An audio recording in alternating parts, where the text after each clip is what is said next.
Himachal news 24/7। Shimla में CIC environment protection and anti corruption foundation द्वारा पत्रकार वार्ता का आयोजन किया गया। इस दौरान CIC environment protection and anti corruption foundation के अध्यक्ष बंटी ठाकुर ने कहा कि प्रदेश में आए दिन बढ़ रही आगजनी की घटनाओं को लेकर पर्यावरण को नुकसान हो रहा है। उन्होंने कहा कि लोगों को जागरूक होकर विभाग के साथ मिलकर इस प्रकृति को बचाना चाहिए। उन्होंने कहा कि जंगल नहीं रहेंगे तो जल भी नहीं रहेगा, जिससे जीवन कठिन हो जाएगा। बंटी ठाकुर ने कहा कि इन सारी समस्याओं के निदान के लिए एक टास्क फोर्स गठित की जानी चाहिए, जिसका जिम्मा वन विभाग को दिया जाए। उन्होंने कहा कि प्रदेश में आधुनिक तकनीकों का इस्तेमाल कर आग पर काबू पाया जा सकता है। बंटी ठाकुर ने कहा कि पहाड़ों का विकास संतुलित होना चाहिए ताकि कोई प्राकृतिक आपदा ना हो। संस्था के अध्यक्ष ने कहा कि जंगलों में बिजली की तारें बिछी होती है, जिससे चीड़ के पेड़ में आग लगने की संभावना बढ़ जाती है। इसलिए बिजली की तारें जंगल से थोड़ी दूरी पर बिछाई जानी चाहिए। उन्होंने कहा कि इस वर्ष धर्मशाला में 470, बिलासपुर में 155, चंबा में 132, कुल्लू में 14, हमीरपुर में 243, मंडी में 313, नाहन में 229, शिमला में 141 और सोलन में 190 घटनाएं आगजनी की हुई है। पृथ्वी सबसे सुंदर ग्रह है और उच्च ग्रह है। इसमें नाना प्रकार के जीव जंतु वास करते हैं।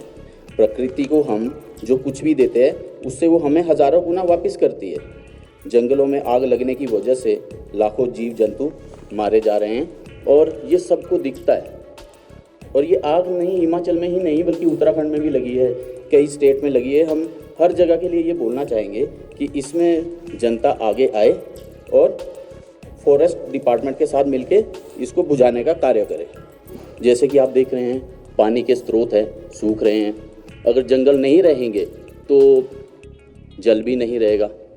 ठीक है, जल ही जीवन है। हम ये सब जानने के बाद भी प्रकृति के लिए क्या करते हैं, ये सब हम अपने दिल से पूछ सकते हैं। पानी के स्रोत दिन प्रतिदिन सूख रहे हैं, जंगलों में आग लगने की वजह से वायु प्रदूषण भी बढ़ रहा है।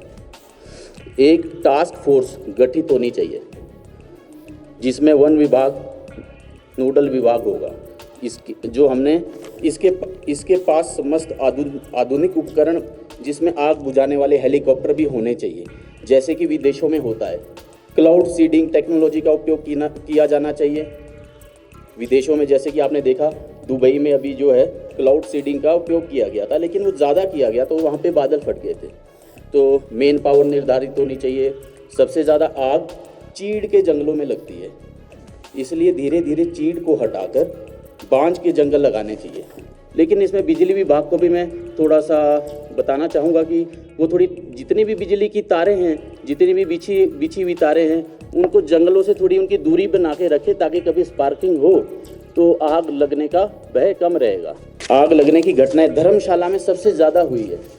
आप देख सकते हो, आपके मीडिया कर्मी, आपको तो पता ही होगा कि आप लोग तो ये न्यूज़ में भी आप देते हैं। धर्मशाला में 470, बिलासपुर में 155, चंबा में 132, कुल्लू में 14, हमीरपुर में 243 और मंडी में 313, नाहन में 229, रामपुर में 45, शिमला में 141, सोलन में 190।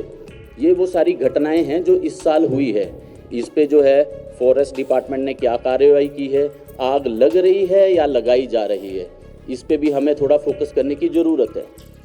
तो जैसे कि अभी आपने देखा कोटखाई, कोटगढ़, सुन्नी, जो भी ये इलाके हैं जितने भी, यहाँ पर काफ़ी आग लगी थी। तो हमारी संस्था ने फॉरेस्ट डिपार्टमेंट को सूचित किया और फॉरेस्ट डिपार्टमेंट ने इस आग को बुझाने का कार्य बहुत अच्छे से किया और हमें खुशी होती है कि फॉरेस्ट डिपार्टमेंट ने रात को ये आग बुझाई।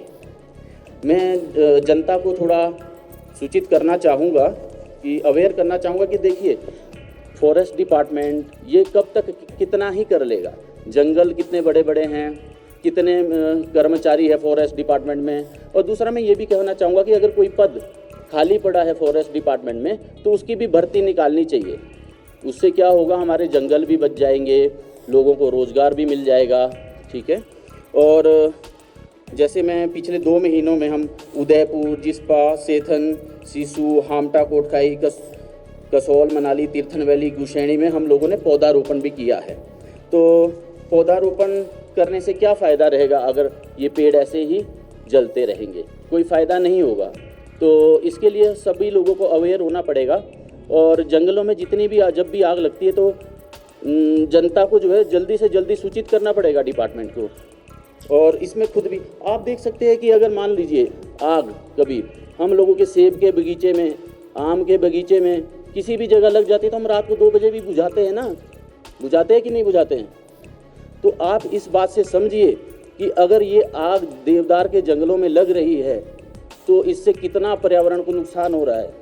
उन्होंने कहा कि आग लग रही है या लगाई जा रही है, इस पर भी मंथन करना जरूरी है। हिमाचल न्यूज़ 24/7 के लिए शिमला से सपना शर्मा की रिपोर्ट।